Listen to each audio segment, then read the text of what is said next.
COVID-19 FICE establishments may still require clients to wear face shield. May mga establishment pa rin tayo that they believe in using the face shield. Prerogative na ng mga establishments ngayon, whether it be an office or a hospital, they can have it mandatory. But Manila Mayor Isko Moreno is firm. His order takes effect Monday.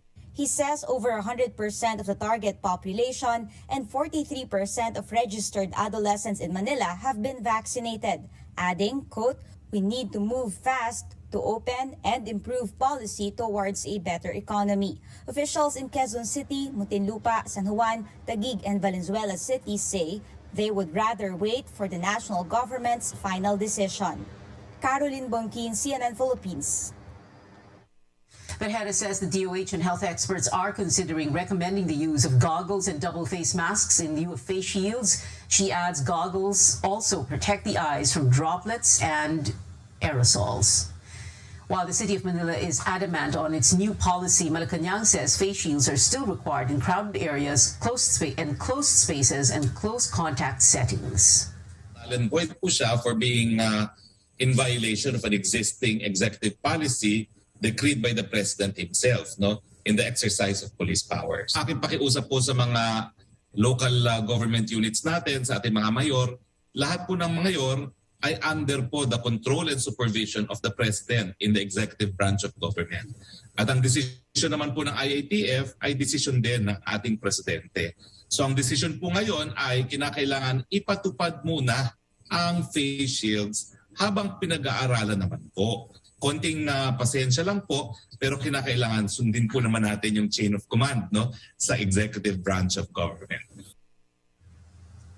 Interior Undersecretary Jonathan Malaya revealed to CNN Philippines some members of the IATF have raised the idea of conforming face shield use to the vaccination rate and alert level system in an area amid pleas to get rid of face shields. But Malaya says this is among the proposals being ironed out.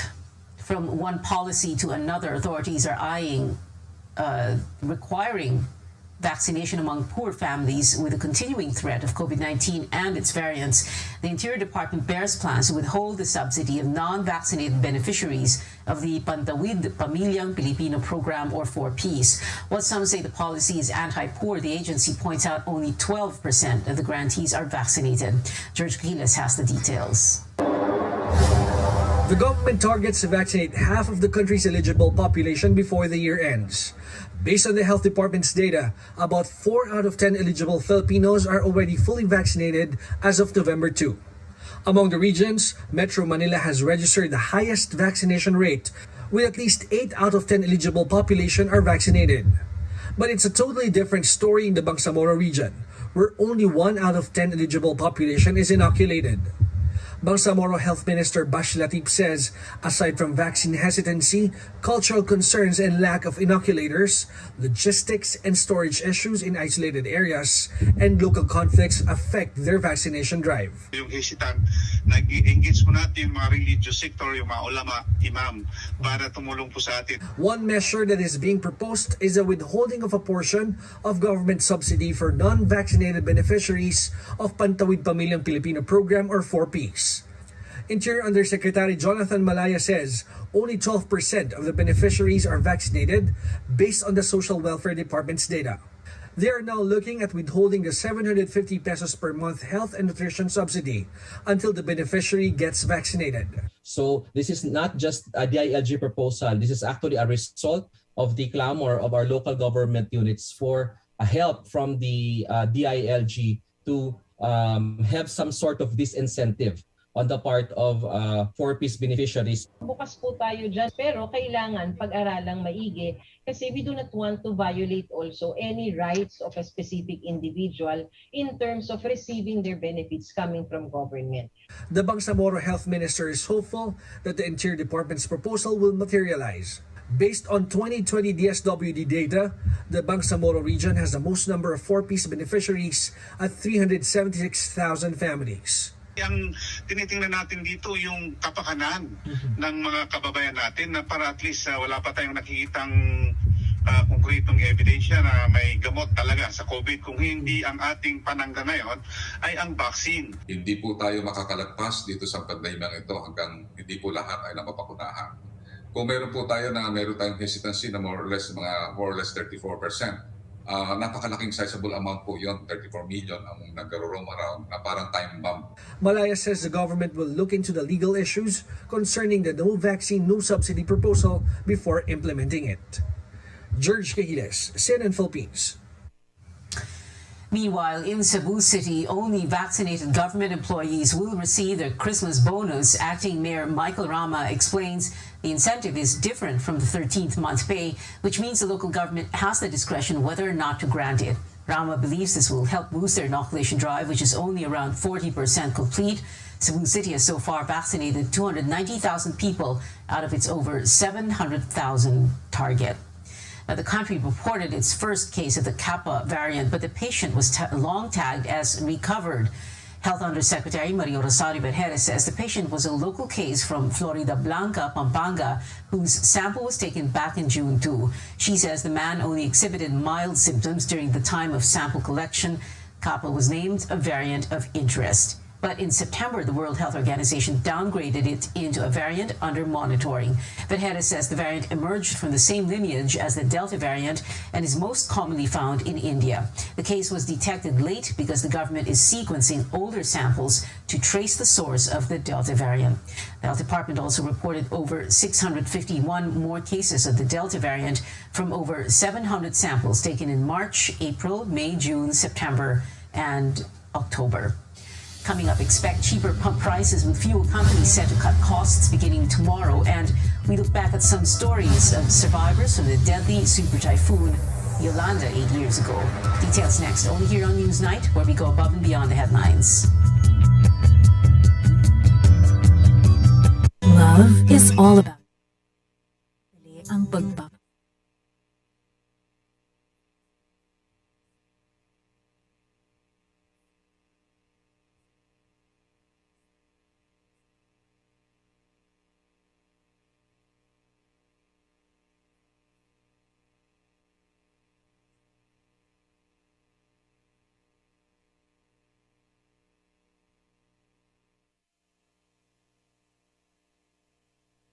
Niining panahon sa pandemya, importante ang paggamit o paghatod sa hustong impormasyon. Ang pagpakalap sa peking balita o fake news may tungod sa mga bakuna batok sa COVID-19, naghatod sa kahadlok o pagduda.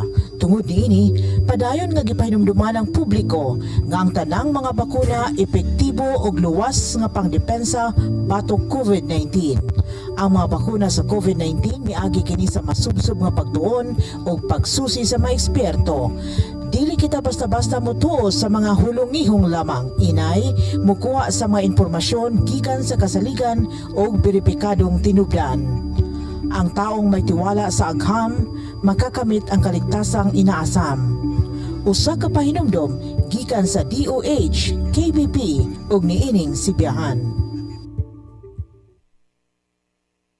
Liwala man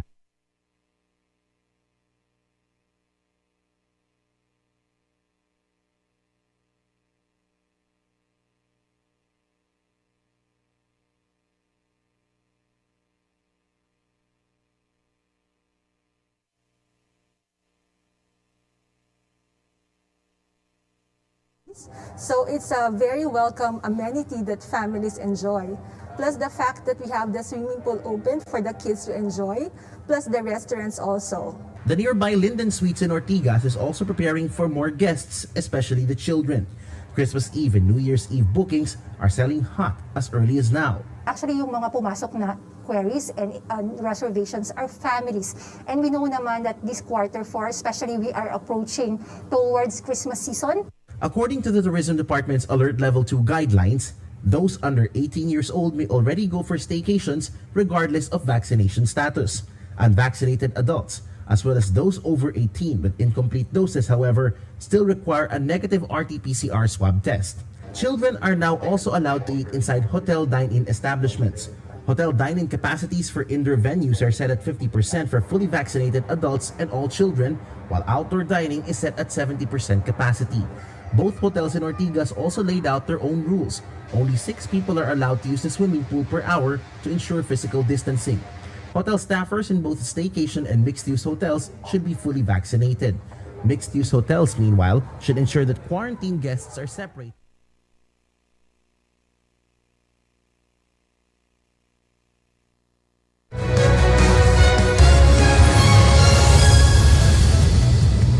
Welcome back to Newsnight, where we go above and beyond the headlines. It is 80 years since Super Typhoon Yolanda devastated Leyte province.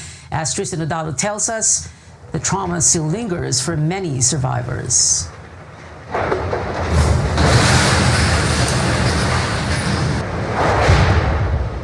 In the early morning of November 8, 2013, Super Typhoon Yolanda unleashed its wrath in Tacloban City and nearby towns in Leyte and Eastern Samar, destroying almost everything in its path. Survivor Ann Codera and her children took refuge in a building in Palo, Leyte, praying for their safety as Yolanda devastated the area. Parang nakabango naman na physically, pero siguro emotionally, nandoon pa rin yun. Another survivor, Edwin Ezor, says 8 years after the tragic day, the painful memories brought by the super typhoon remain. Kabuhayan po namin na natira, yung mga bahay po namin, at saka maraming mga nawalan ng mahal sa buhay. Marami rin mga nagutom, sobrang hirap po na hanggang ngayon pag naiisip po namin, naiiyak pa rin po kami. Survivors mark the 8th anniversary of one of the world's most powerful tropical cyclones ever recorded that took about 6,300 lives with solemn rites. From the Shipwreck Memorial in Anibong District in Tacloban to early morning masses in Palo Cathedral and Tanawan, Leyte. Environmental groups also staged protests demanding climate justice to prevent another Yolanda from happening. For UP Resilience Institute Executive Director Mahar Lagmay, the Yolanda experience significantly reshaped the country's disaster readiness and response. We have improved considerably. Much improved yung ating mga response, much improved ang ating awareness against disasters, natural hazards. An interagency task force is currently fast-tracking the government's rehabilitation projects for areas affected by Super Typhoon Yolanda. 8 years later, the government has yet to finish its target housing units for thousands of Yolanda survivors. So far, the government has turned over 148,000 housing units to survivors out of its 204,000 intended beneficiaries. The National Housing Authority reports that over 20,000 housing units are also expected to be turned over this December and in June 2022. Based on the final report of the National Disaster Risk Reduction and Management Council, Yolanda, internationally known as Haiyan, has directly affected over 16 million individuals and destroyed properties amounting to 89 billion pesos. Tristan Odalo, CNN Philippines. A bit of relief for motorists as oil firms roll back gasoline prices after 10 consecutive hikes. Beginning tomorrow, Petron, Caltex, Clean Fuel, Flying V, Phoenix Petroleum, PTT Philippines, Sea Oil, Total, and QD Oil will slash gas prices by 1 peso per liter. The same fuel companies will also cut diesel prices by 60 centavos a liter. Petron, Caltex, Flying V, and Sea Oil will also lower kerosene prices by 65 centavos a liter. Diesel and kerosene also went down by a few centavos last week. The president and CEO of Petron, an oil company previously owned by the government, says he is willing to sell the company back. Ramon Ang said in a House committee hearing on the price monitoring of fuel products and proposals to suspend excise tax on fuel that the government could buy Petron back at market valuation over a 5-year period. Ang notes Petron lost 18 billion pesos last year, refuting claims that it is a lucrative business. Isa pa rin para mas mapababa isa nga rin sa suggestion ng Makabayan Black ay makuha ulit itong Petron Corporation at ma-nationalize ito para mas makita po natin at makapagsilbi po sa mamamayan natin ng mas mababang Petron sa quality na sinasabi po ng ating ni RSA na kung paano nila inaano yung kanilang overhead. Yung sinasuggest na bilhin ng gobyerno yung Petron, privatization, anytime po pwede ko pa ipautang sa Philippine government, bilhin niyo ito ng over 5 years to pay. Ano ho yan? I swear, kung gusto ng gobyerno bilhin, handa nyo na, sabihin nyo na. At bebenta ko kagad sa inyo. Market valuation lang, hindi ko kailangan tubuan ng gobyerno. Bayan Muna Party List Representative Carlos Zarate filed a bill returning Petron to government ownership under House Bill 244. The Philippine National Oil Company will acquire 51% of Petron's stocks within the first year of the proposed law. PNOC will obtain full ownership of Petron after 4 years. The country is not spared from human trafficking, more specifically child trafficking. Even parents exploit their own children in desperate need of money. In this special report, AC Nichols look into cases of this modern-day slavery and how the pandemic even worsened the situation. Wala po ang kakayanan na magsumbong kasi nga po bawal naman po ako lumabas at binubugbog niya po ako physically. Natatakot po ako kasi nga po at the age of 12, parang hindi ko po kayang lumaban. College student Cassie, not her real name, recalls painful memories from a decade ago.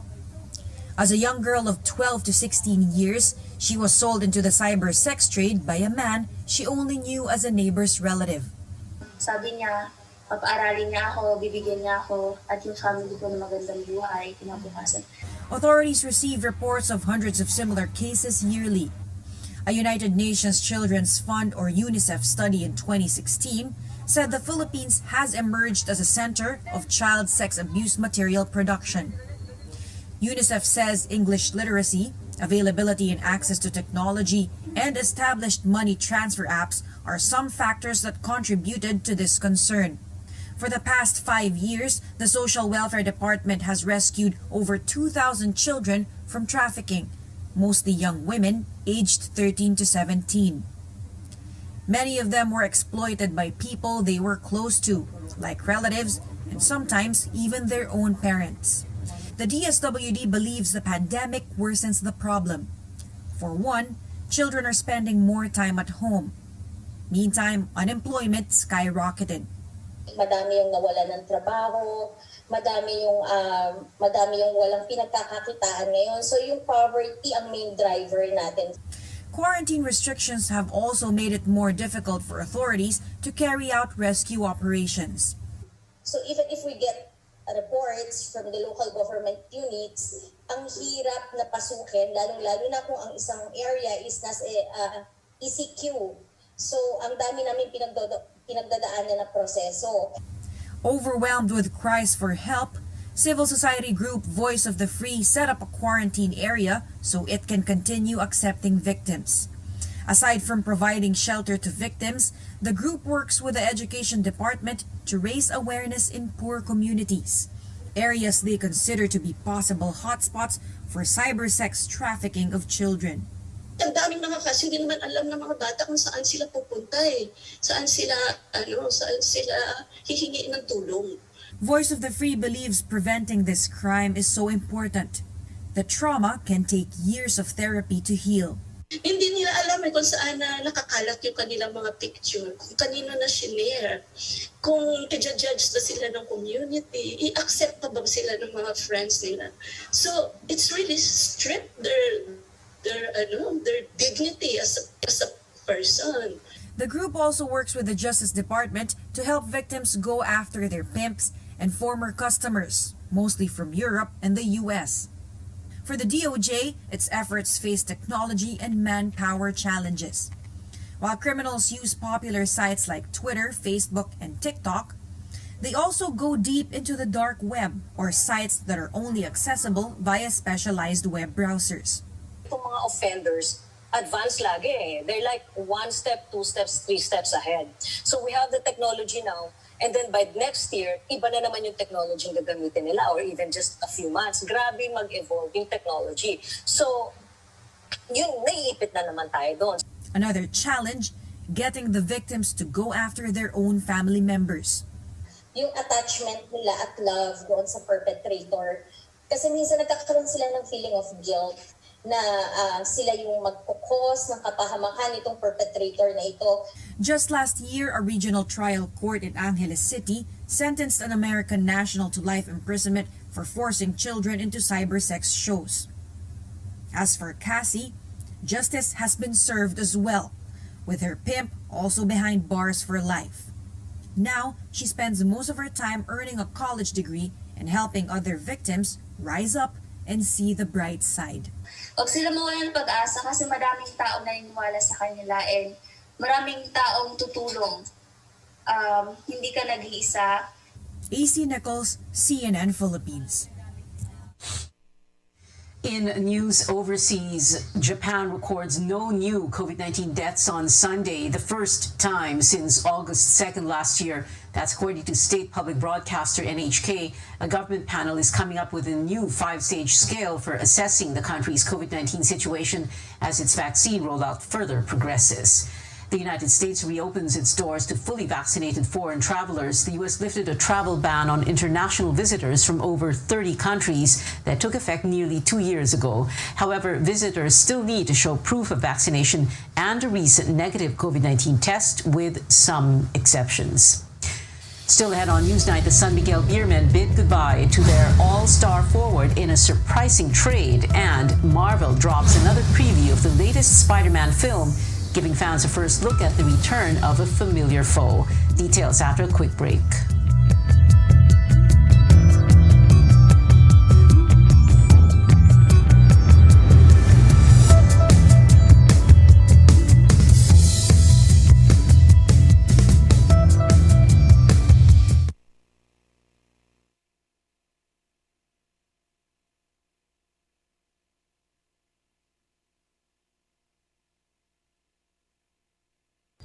Niining panahon sa pandemya, importante ang paggamit ug paghatod sa hustong impormasyon. Ang pagpakalap sa peking balita o fake news may tungod sa mga bakuna batok sa COVID-19 naghatod sa kahadlok ug pagduda.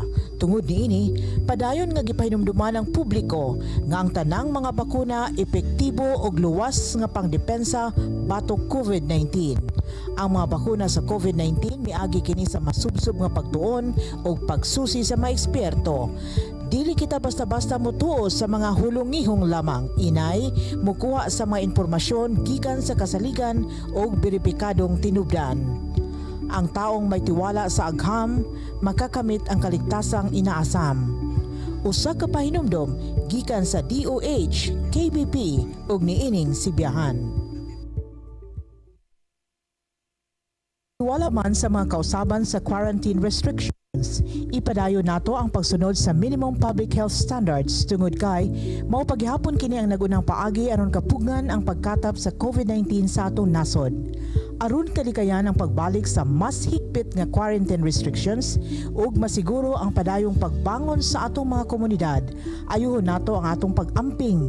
Gidapit nato ang tanang lokal nga pangagamhanan nga ipatuman paghihapon sa husto ang prevent, detect, isolate, quarantine, treat, reintegrate strategies ug mga safety protocols alang sa kaluwasan sa tanan.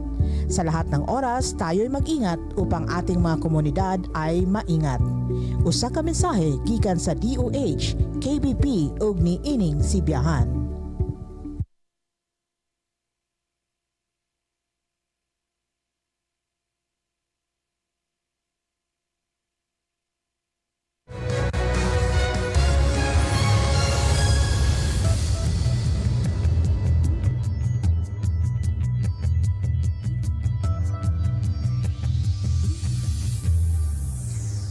To CNN Philippines. In the United States, a lawsuit has been filed against organizers of the Astro World Music Festival in Houston, Texas, after the event's deadly crowd surge.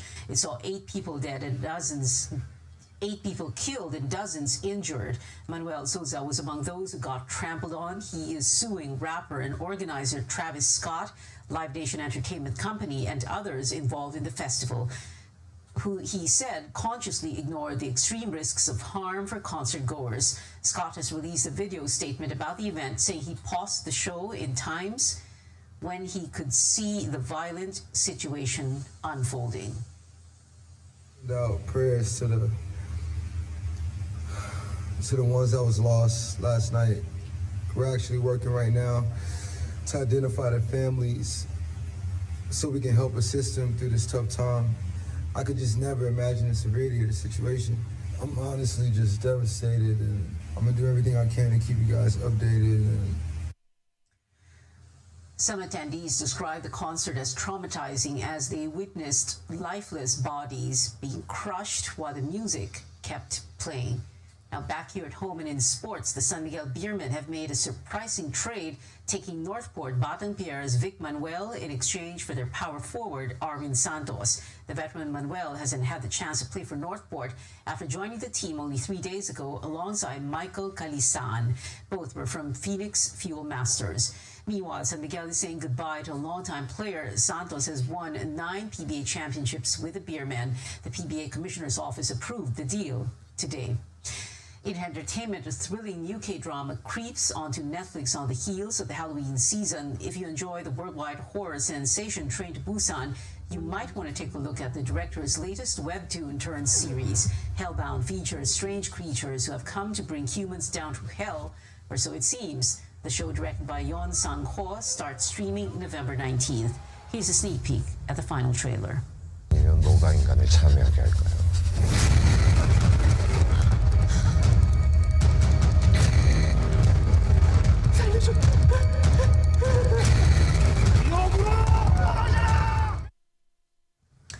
And in the movies, a web-slinging hero is coming back for its latest installment. The newest poster clues us in on what to expect. It hints at the comeback of some familiar villains in Spider-Man and No Way Home, from Doc Ock to Green Goblin. But we might have to wait a bit longer to see them all in action. Set to arrive in Philippine theaters January 8, 2022, nearly a month after its global release on December 17 this year. It is 47 days before Christmas, and that is it for tonight. Join me again on News.ph at 7 p.m. I'm Pia Ontiveros for Newsnight, where we go above and beyond the headlines.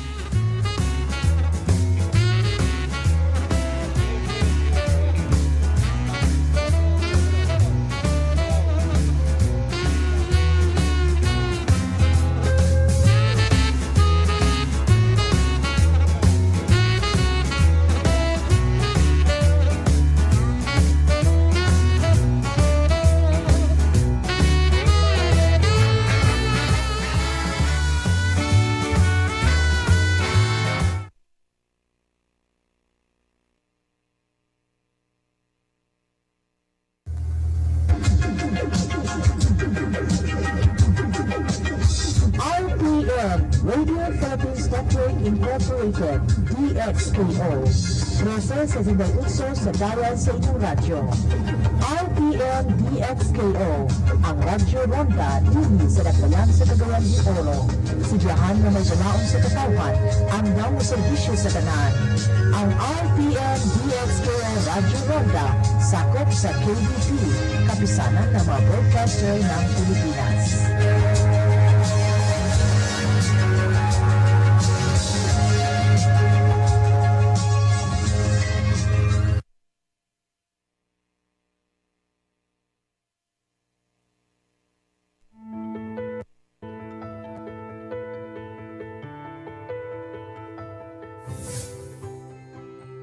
Many of you have probably experienced a sinus infection. It's one of the most common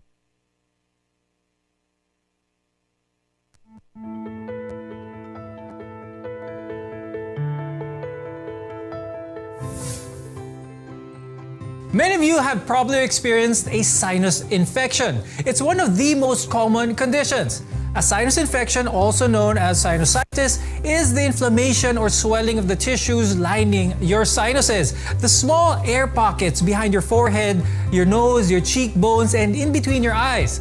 It can develop after a cold, the flu, or even just an allergic reaction. But today, people might mistake sinusitis for COVID-19. The symptoms of the two are very similar, and from headaches to difficulty breathing and even loss of smell and taste. Here on MedTalk Health Talk, we'll discuss how to tell them apart and how to best avoid them altogether. I'm Dr. Freddy Gomez. This is CNN Philippines.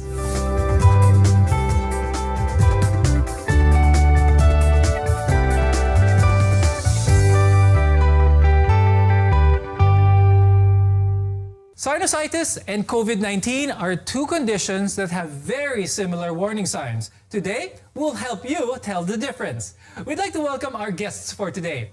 With us is Dr. Paulo Catindig. He's an ENT head and neck surgeon and rhinologist from the Makati Medical Center.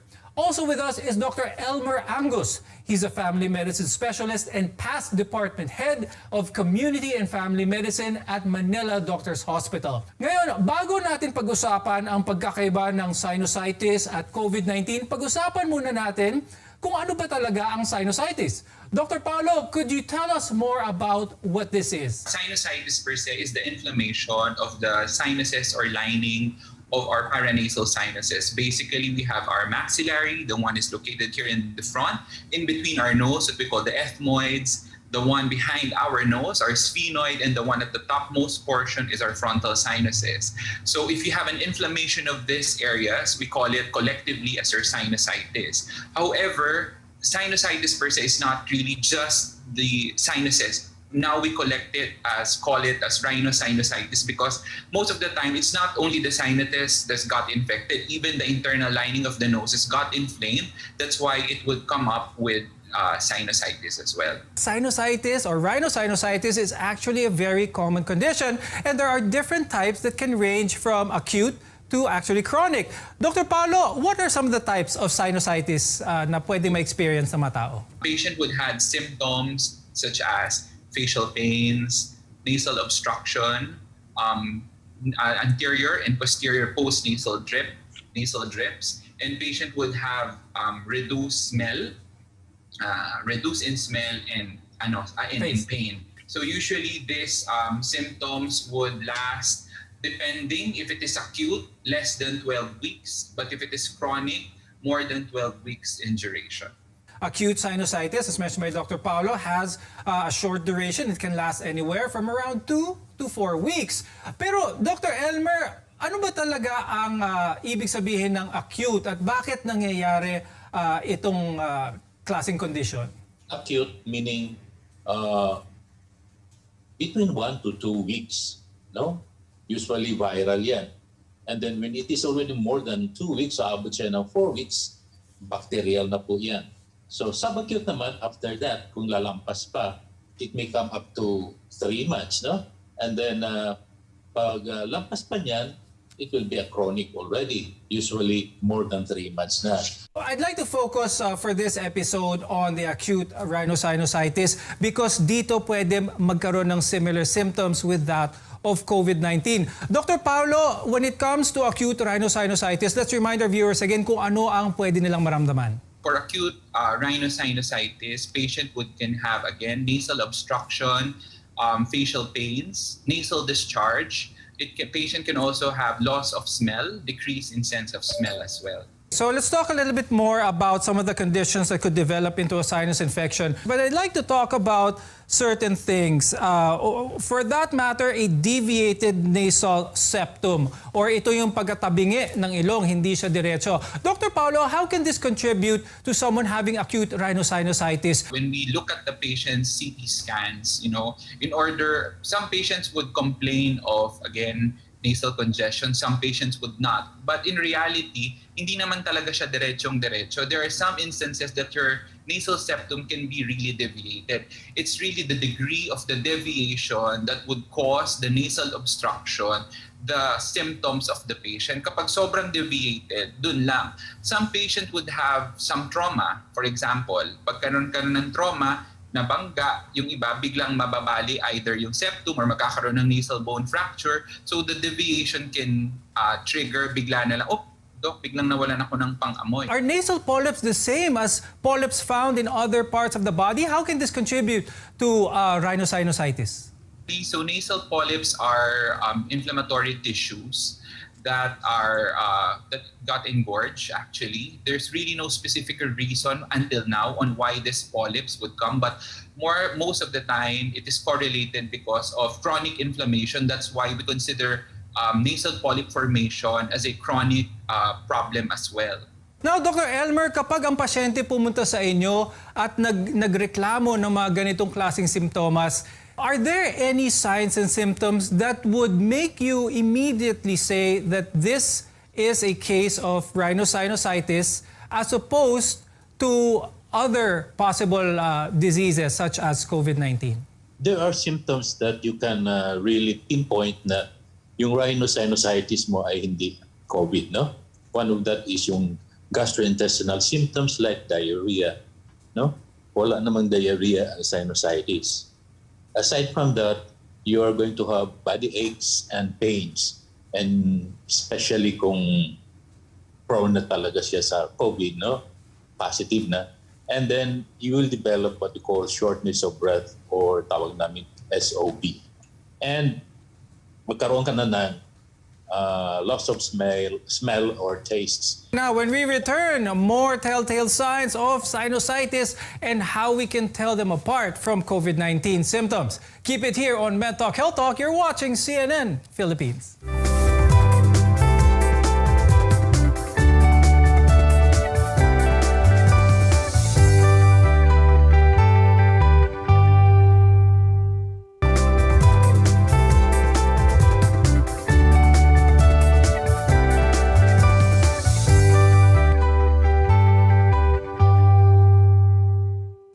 Freddy Gomez, and welcome back to MedTalk Health Talk, where your health comes first. Overlapping can make it hard to tell if you have COVID-19 or rhinosinusitis infection.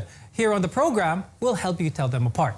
I'll go with Dr. Elmer on this one. Pinag-usapan natin yung mga symptoms that are shared between COVID-19 and rhinosinusitis.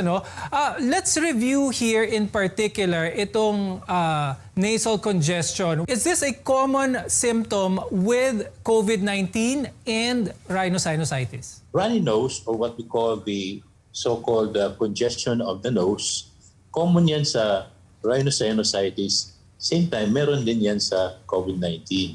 A lot of people now are really worried, especially it's the pandemic, we have different variants.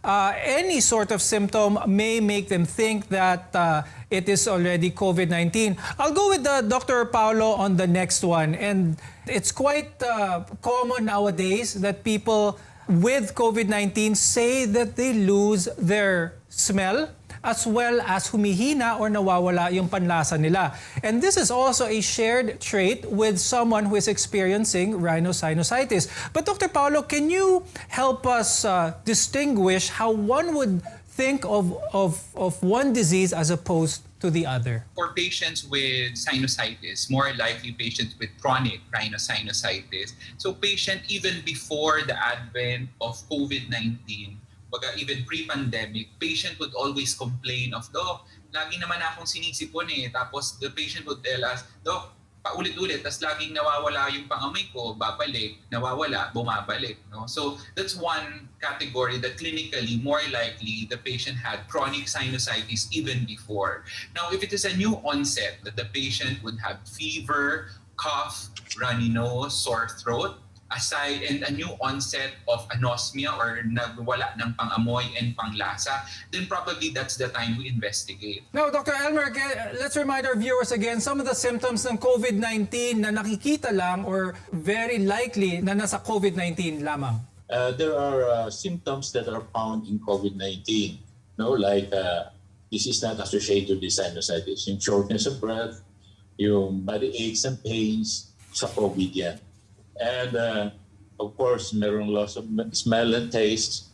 Earlier you mentioned the symptom of facial pain that is very characteristic of someone with rhinosinusitis. Now, can someone who is experiencing rhinosinusitis also feel symptoms that of the flu, body aches and pains, the very generalized feelings of the flu that can make them think twice whether this is just a case of rhinosinusitis or if this is warranted to be tested for COVID-19? So aside from the facial pains, the patient would have anosmia and the patient would develop cough, sore throat, then more likely I would link more on mag-isip ako na more likely baka COVID-19 ito, rather than just acute sinusitis. But if the patient would just complain of facial pains alone, then runny nose, then more likely it can be just acute sinusitis. Now, like any infection, sinusitis can also contribute to a weakened immune system. And with COVID-19 still around, it's vital to keep healthy as well as protected. Dr. Elmer, can rhinosinusitis or sinusitis evolve into COVID-19? I have sinusitis at the same time, nagkaroon ako ng COVID, no? But first, you have to think of the symptoms kung kailan sila first nag-appear, no? You are going to have severe symptoms kung magkaroon ka ng COVID, like 20% of them will have severe symptoms, whereas the sinusitis infection, usually kung viral ang infection or cause noon, it will just go away. And complications will only sit in kung late na or usually bacterial na yan mga causes nila. Okay. So, yun ang mga other ways to differentiate sinus infection and COVID-19. Now, Dr. Paolo, I'd like to ask, for those diagnosed cases naman of allergic rhinitis, sanay na sila with the symptoms of allergic rhinitis. But is it possible that they could have very mild symptoms of COVID-19 already, that they think that they are just having another bout of allergic rhinitis? Currently, there are patients who are asymptomatic or with just mild symptoms that can be really na masasabi na, oh, pwede palang COVID-19. So we just stick to the, again, history, background of the patient, like what you've mentioned, history of exposure to COVID-19 patients before or in the household. At the same time, another is an important history of patients who had the same characteristic of symptoms within the household. Dr. Elmer, my question for you is, when do we need to visit a doctor or hospital for proper testing? In case you have COVID-19, you have to go for COVID tests, no, right away, to be sure if the symptoms are due to COVID and not for other illnesses. Then stay at home while you are waiting for the release of the tests. If you're feeling symptoms after a short break, we want to be your partner for a lifetime of good health here on MedTalk Health Talk. Stay with us on CNN Philippines.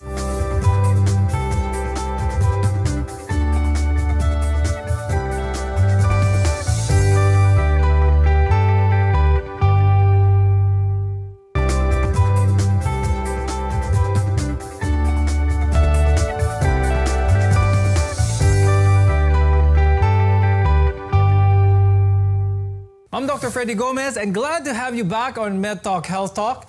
While sinusitis and COVID-19 have very similar symptoms, treatment for each is also very different. Today we'll discuss what to do if you think you have either condition. Now, we've mentioned that symptoms of sinusitis usually go away on their own, and 70% of people actually recover from rhinosinusitis without the use of prescription medications. But if you have sinusitis and your symptoms are disrupting your day-to-day, there are some home remedies that can help. Dr. Paolo, can you give some of your tried and true home remedies to our viewers? Sinusitis, and most of the time it's viral. So you can buy actually your over-the-counter nasal decongestants at times. No? It's also helpful as well. Then increase your immune system, like taking your vitamins regularly. It's also an important factor also. And make sure to stay well hydrated, rest, and drink a good bowl of soup. These natural remedies can help your body fight the infection. But when your sinusitis is caused by a bacterial infection, antibiotics is usually recommended to relieve some of the symptoms faster. Dr. Paolo, when it comes to antibiotic use, when is this needed? How is this used? And can our viewers self-medicate on their own? Your ENT doctor might request for a nasal endoscopy, or they would check the inside of your nose. So aside from the usual, the typical symptoms of facial pains and discharge, your doctor wanted to check the patency of your osteomiatus or your meatus, and then check if there is pus running down it. So kung may nana na lumalabas na doon sa loob ng ilong, more likely this is bacterial in nature. That's why we start on patients on antibiotics already. I would really not advise patients on the early phase of their disease to start agad ng antibiotics, no? So if you had symptoms of more than a week and the pain is there and you would see yellowish discoloration of your discharge, then probably that's the time you go and seek to your nearest health clinician and have it checked. Now, Dr. Paolo, pwede bang umabot sa punto na surgical na ang treatment na kailangan for rhinosinusitis? So for chronic cases of sinusitis and patient who had nasal septal deviation, nasal polyps, and for kids with chronic rhinosinusitis, you usually advise for surgery already, like what we call the functional endoscopic sinus surgery, and we remove the polyps or the obstruction that causes the inflammation of the sinuses. Then during the surgery, we clean already the sinus areas. Now, going back to COVID-19, there are many disputed claims on how to treat it, from antiviral medicines to active vaccines. But we can't stress enough that testing for the virus and consulting your doctor are the most important first steps before treatment. Now, Dr. Elmer, can you walk us through what we need to do if we suspect that we have COVID-19? One, you can do the test for COVID. Number two, while waiting for that, you quarantine yourself. No? Ito kasi tinatawag nating patient focus, no? Na management. No? So we have to let him be quarantined and then wear masks, no? As well as you have to stay 6 feet away from other persons, the so-called social distancing natin. Now, Dr. Paolo, itong mga home testing kits, I know you're an advocate of the PCR, of course, is the gold standard, but these home testing kits, what's your advice to the viewers? Is this something that they should rely on? Well, actually, there is some guidelines already released by the Department of Health regarding to this rapid antigen test kits. And I think they released 3 accredited rapid antigen testing kits that is readily available for use. So I think this should be used with just prudence, especially for clinicians who had for us ENTs most especially, who's been seeing patients regularly with nasal complaints. I think it's an added protection for us doctors as well to test our patients who had these symptoms in our clinics. Dr. Paolo, can you share with us why and how vaccines can help? So for these vaccines, again, for those patients that doesn't have the infection, hindi pa nagkakaroon ng infection, our goal is for us to be inoculated with the virus, yung dead virus na tinatawag natin. So for us to develop the antibody against this virus. While COVID-19 is still very much around, protect yourself and your loved ones from it, as well as sinusitis and many other diseases by following the standard safety protocols. Wash your hands frequently, wear a mask, and practice proper social distancing. Those are the basic ones, but they are still very important. I'd like to thank ENT head and neck specialist and rhinologist Dr. Paolo Catindig and family medicine specialist Dr. Elmer Angus for being with us on today's episode. We hope our conversation was very helpful to our viewers. Choose well and choose to be healthy. I'm Dr. Freddy Gomez, and we'll see you again next time. Stay safe, everyone.